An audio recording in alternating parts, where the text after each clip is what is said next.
So outside the economic shifts that have obviously happened, what do you think the major strategy pitfalls have been for SMEs that have obviously not weathered this times properly and have incurred losses during this pandemic? Okay, thank you very much for that question.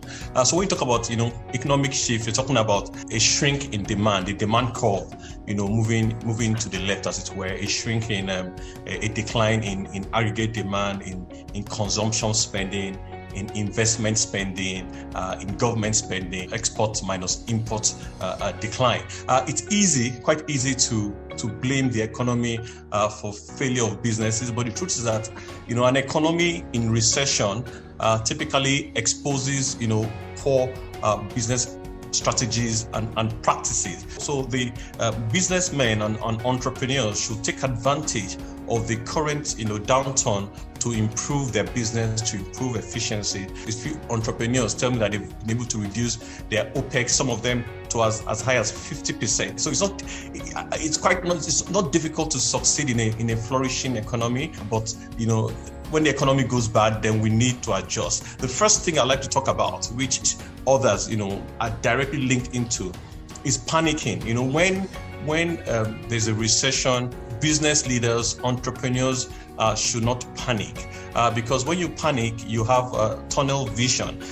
When you panic, you don't think rationally, you don't take good decisions, you're frozen, you're incapable of adjusting, and you do all sorts of things. So it's a pitfall during recession that entrepreneurs should watch out for. Another thing I'd like to talk about is lack of adaptability. And, entrepreneurs and businessmen, SMEs generally, they need to be adaptive so much at this time. For example, running a school today is different, significantly different from running a school just 10 months ago. Technology now plays a key role.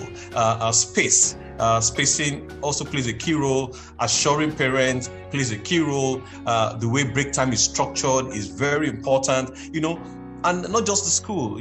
Someone talk about the bakery, someone talk about the restaurant, someone talked about the fashion designer. So everything has changed. Tools like the social media, and internet marketing is now more important than ever before. So SMEs should be adaptable even at this time.